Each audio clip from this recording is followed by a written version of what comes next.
कभी कभी ऐसा होता है ना कि हम जंग के मैदान में नहीं हारते या किसी खेल में नहीं हार जाते हैं, एक बहुत ही खामोश कमरे में जहाँ कुछ कहने की जरूरत थी और हम बस चुप रह गए। और वो चुप्पी वो बाद में बहुत चुपती है, बहुत ज्यादा। तो आज हम जिस चीज पर बात करने वाले हैं वो असल में हमारे पास आए एक स्रोत के एक लाइन से शुरू होती है, और वो लाइन है, चुप रहना भी एक हार है। सुनने में कितनी सीधी सादी बात लगती है ना, लेकिन इस पर सोचने बैठो तो लगता है कि इसमें कितनी कितनी परतें हैं। बिल्कुल। तो आज का मकसद यही है कि इन परतों को खोला जाए, मतलब समझने की कोशिश करते हैं कि ये स्रोत कहना क्या चाहता है। चुप्पी कब और क्यों एक हार बन जाती है, और अगर चुप्पी हार है तो फिर आवाज उठाने में ऐसी क्या ताकत है। चलिए देखते हैं। तो स्रोत में एक बात मुझे बहुत दिलचस्प लगी, वो ये कि ये दुनिया को ना बहुत साफ तौर पर दो हिस्सों में बांटता है, कोई बीच का रास्ता नहीं। हाँ। या तो आप वो हैं जो गलत होते देखकर बोलते हैं, या फिर आप वो हैं जो सब कुछ अपनी आंखों से देखकर भी चुप रहते हैं। मतलब ये कहना कि मैं तो न्यूट्रल हूँ, स्रोत के हिसाब से कोई ऑप्शन ही नहीं है। कोई ऑप्शन ही नहीं है। और ये कोई बड़ी बड़ी फिलॉसफिकल बातों के लिए नहीं है। स्रोत में जो उदाहरण हैं वो बहुत रोजमर्रा के हैं, जैसे किसी गरीब को बेवजह परेशान होते देखना, या किसी मेहनती सहकर्मी की आवाज को दफ्तर में दबाया जाना। इन मौकों पर हमारा चुप रह जाना, स्रोत कहता है कि ये सिर्फ एक रिएक्शन ना देना नहीं है, ये उससे कहीं ज्यादा है। और यहीं पर स्रोत एक बहुत जरूरी सवाल उठाता है। वो ये नहीं पूछता कि जुल्म करने वाला कितना ताकतवर था, नहीं, वो पूछता है कि देखने वाले ने अपनी ताकत क्यों छोड़ दी। यहाँ चुप्पी को एक पैसिव एक्ट, मतलब कुछ ना करने की तरह नहीं देखा गया है। अच्छा, बल्कि इसे एक एक्टिव चॉइस, एक सक्रिय फैसले की तरह देखा गया है। अपनी आवाज की, अपनी जिम्मेदारी की ताकत को त्यागने का फैसला। मतलब जब आप चुप रहने का फैसला करते तो आप असल में एक पक्ष चुन रहे होते हैं। बिल्कुल। भले ही आपको लगे कि आपने कुछ नहीं किया। ये तो सोचने का पूरा नजरिया ही बदल देता है। मतलब कुछ नहीं करना भी असल में कुछ करना ही है। हाँ, हम अक्सर खुद को यही तो समझाते हैं कि मैंने क्या किया, मैं तो बस खड़ी थी। लेकिन स्रोत कह रहा है कि आपका वहां चुपचाप खड़ा रहना भी एक एक्शन था। तो फिर सवाल ये उठता है कि लोग ये एक्शन क्यों लेते हैं, लोग चुप क्यों रह जाते हैं। तो स्रोत इसके पीछे की आम सोच पर भी बात करता है, जो हम सब मतलब जानते ही हैं। पहली सोच, यार कौन झंझट में पड़े। हाँ, ये तो सबसे कॉमन है। और दूसरी, अगर मैं बोला तो मेरा ही कोई नुकसान हो जाएगा। ये दोनों डर पर आधारित हैं, झंझट का डर और नुकसान का डर। हाँ, और ये डर बहुत असली लगता है। असली लगता है, बिल्कुल असली लगता है। लेकिन स्रोत इसी को एक भ्रम कहता है, एक तरह का धोखा। धोखा कैसे? और इसका विश्लेषण बहुत गहरा है। स्रोत के मुताबिक सच तो ये है कि जब आप चुप रहते हैं तो नुकसान तो वो तो पहले ही हो चुका होता है। आप जिस नुकसान से बचने की कोशिश कर रहे हैं ना, उससे कई बड़ा नुकसान आप उठा चुके होते हैं। वो कौन सा नुकसान है? वो आपके नैतिक साहस का नुकसान है, सही के साथ खड़े होने के एक मौके का नुकसान है, और कभी कभी तो ये अपनी इंसानियत, अपने जमीर का नुकसान है। अच्छा। स्रोत इसे एक तरह के कॉग्निटिव बायस से जोड़ता है। हम बोलने के जो तात्कालिक पर्सनल रिस्क हैं उन्हें बहुत बढ़ा चढ़ाकर देखते हैं। मेरी नौकरी चली जाएगी, मुझसे लोग नाराज हो जाएंगे। एग्जैक्टली। और हम अपनी चुप्पी की जो लंबी सामाजिक लागत है उसे पूरी तरह से कम आंकते हैं कि एक ऐसा समाज बनेगा जहां कोई नहीं बोलेगा। तो ये असल में कल्पना की विफलता है। वाह। तो चुप्पी कोई सेफ ऑप्शन नहीं है, ये अपने आप में एक नतीजा है, एक हार का। और ये हार सिर्फ एक इंसान की नहीं होती है, ये पूरे समाज की होती है। इसी से जुड़ा स्रोत में एक बहुत वजनदार ऐतिहासिक तर्क है। वो कहता है, अत्याचार इसलिए नहीं बढ़े कि अत्याचारी बहुत ताकतवर थे, बल्कि इसलिए बढ़े क्योंकि अच्छे लोग चुप थे। ये लाइन तो इतिहास के पन्ने पलट कर देखो तो हर बड़ी त्रासदी पर लागू होती दिखती है। बिल्कुल। और इस विचार का असर बहुत बड़ा है। स्रोत हमें समझाता है कि हमारी खामोशी के दो सीधे सीधे नतीजे होते हैं। क्या? एक, ये जुल्म करने वाले की हिम्मत बन जाती है। उसे लगता है कि उसे कोई रोकने टोकने वाला नहीं है, कोई सवाल करने वाला नहीं है। वो आपकी चुप्पी को अपनी मौन सहमति मान लेता है। सही बात है। और दूसरा, ये उस मजलूम की बर्बादी का कारण बन सकती है, जो शायद ये उम्मीद लगाए बैठा था कि कोई तो उसके लिए बोलेगा, कोई साथ देगा। जब कोई नहीं बोलता तो वो सिर्फ जुल्म से नहीं हारता, वो अकेलेपन से भी हार जाता है। लेकिन यहाँ एक सवाल मेरे मन में आ रहा है, क्या हर तरह की चुप्पी हार होती है? मान लीजिए कोई बहुत ताकतवर है और आपको पता है कि अभी बोलने से सिर्फ आपका ही नुकसान होगा और नतीजा कुछ नहीं निकलेगा, क्या तब भी बोलना जरूरी है? क्या श्रोत सोच समझकर चुप रहने और डर कर चुप रहने में कोई फर्क करता है? ये एक बेहतरीन सवाल है। और हाँ, श्रोत इस बारीकी पर ध्यान देता है। वो हर चुप्पी को एक ही तराजू में नहीं तौलता। श्रोत कायरता की चुप्पी और रणनीतिक चुप्पी, जिसे स्ट्रेटेजिक साइलेंस कहते हैं, उसके बीच एक बहुत महत्वपूर्ण अंतर बताता है। अच्छा। कायरता की चुप्पी तो डर से पैदा होती है, जहां हम अपनी जिम्मेदारी से भाग रहे होते हैं।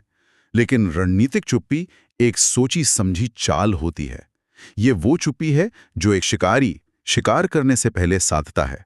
वो सही वक्त का इंतजार करता है ताकि वार सही जगह लगे।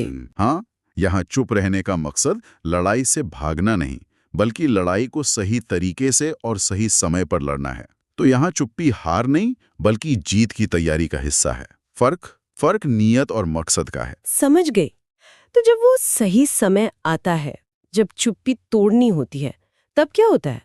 अगर चुप रहना हार है, तो बोलना यकीनन जीत की तरफ पहला कदम होगा। बिल्कुल। स्रोत में एक बहुत उम्मीद जगाने वाली बात कही गई है। हर बार लड़ाई हाथों से नहीं लड़ी जाती, कुछ लड़ाइयां सिर्फ आवाज से लड़ी जाती हैं। ये बात हिम्मत देती है ना? स्रोत ये भी बताता है कि आवाज उठाने के असर कितने अलग अलग हो सकते हैं। जैसे हो सकता है आपकी आवाज किसी टूटे हुए इंसान के लिए सहारा बन जाए, उसे लगे कि वो इस लड़ाई में अकेला नहीं है। हाँ, या फिर हो सकता है कि आपका उठाया हुआ एक छोटा सा सवाल किसी बहुत बड़े अहंकारी सिस्टम को हिलाकर रख दे, उसे अपनी गलतियों पर सोचने के लिए मजबूर कर दे। बिल्कुल। और इसी को स्रोत की सबसे शक्तिशाली पंक्तियों में से एक से जोड़ा जा सकता है। जो बोलता है वही बदलता है। जो बोलता है वही बदलता है। यहाँ बोलने का मतलब सिर्फ शिकायत करना या विरोध करना नहीं है। यहाँ बोलने का मतलब है बदलाव की प्रक्रिया में एक सक्रिय हिस्सेदार बनना। जब आप बोलते हैं तो आप एक विचार को दुनिया में लाते हैं, एक नई संभावना को जन्म देते हैं। इस लिहाज से आवाज उठाना खुद में एक बहुत रचनात्मक, एक क्रिएटिव काम है।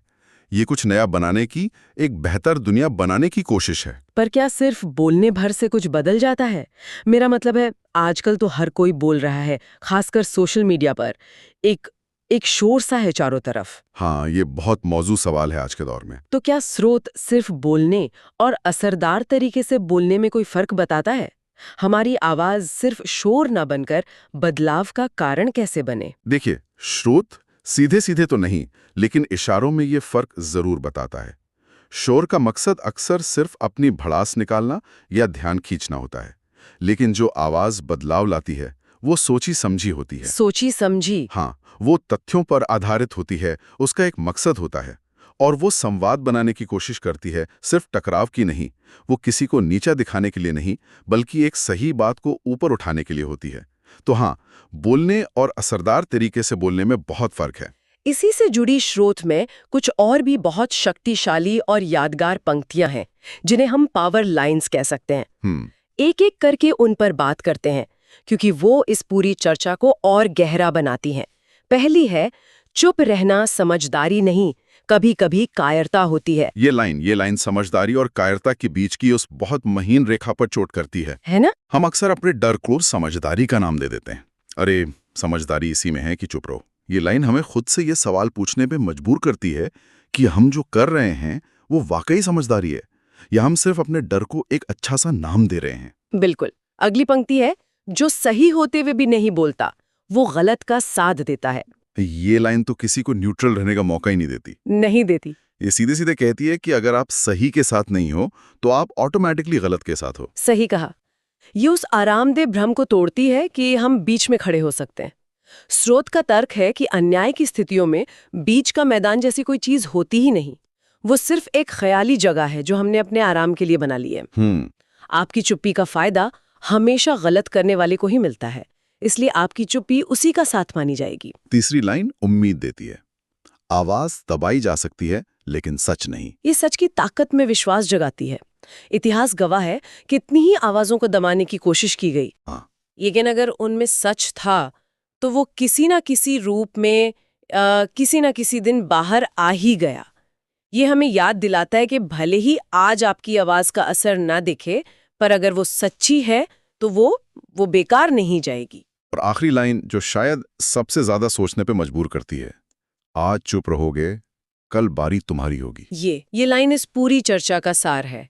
ये हमें बताती है कि अन्याय के सामने चुप रहना इस भ्रम पे आधारित है कि हम सुरक्षित हैं, कि जो हो रहा है वो किसी और के साथ हो रहा है, हम पर इसका असर नहीं पड़ेगा। हाँ, ये टेंडेंसी तो होती है। लेकिन ये पंक्ति इस भ्रम को तोड़ देती है। ये कहती है कि समाज एक शरीर की तरह है। अगर शरीर के एक हिस्से में जहर फैलता है और हम ये सोच के चुप रहते हैं कि ये तो बस उंगली में है, तो हम बेवकूफ हैं। जहर तो फैलेगा ही, वो जहर पूरे शरीर में फैलेगा। आज हम किसी और के साथ हो रहे अन्याय पर चुप रहकर असल में एक ऐसा माहौल बना रहे हैं जहां अन्याय करना नॉर्मल हो जाता है। और जिस माहौल में अन्याय नॉर्मल हो जाता है, वहां कोई भी सुरक्षित नहीं रह सकता। सही बात है। आज जो किसी और की बारी है, कल वो हमारी भी हो सकती है। इसलिए दूसरों के लिए बोलना असल में खुद के लिए बोलना है। क्या बात है। तो आज की इस पूरी बातचीत को अगर समेटें तो हमने ये समझा कि चुप रहना सिर्फ कुछ ना करना नहीं, ये एक चुनाव है और स्रोत के हिसाब से ये एक हार का चुनाव है। हमने ये भी देखा कि लोग अक्सर डर और सुविधा के चलते चुप रहते हैं, लेकिन वो ये नहीं समझते कि इसका नुकसान कहीं ज्यादा बड़ा है। बिल्कुल। फिर हमने रणनीतिक चुप्पी और कायरता की चुप्पी का फर्क समझा और आखिर में हमने आवाज उठाने की जबरदस्त ताकत को पहचाना।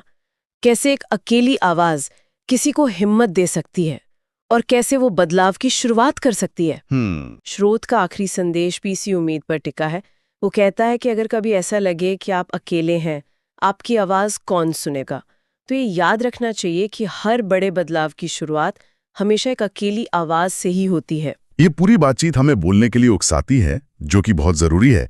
लेकिन यहाँ एक विचार है जिसे मैं श्रोताओं के लिए छोड़ना चाहूंगा, जो इस स्रोत के संदेश को और गहराई देता है। बताइए। स्रोत हमें गलत के खिलाफ आवाज उठाने के लिए कहता है, जिसे हमने समझा। पर जैसा कि हमने थोड़ी देर पहले बात की, आवाज उठाने और सिर्फ शोर मचाने में क्या फर्क है? एक व्यक्ति ये कैसे तय करे कि उसकी आवाज बदलाव का एक जिम्मेदार माध्यम बन रही है, ना कि सिर्फ टकराव और कड़वाहट का कारण?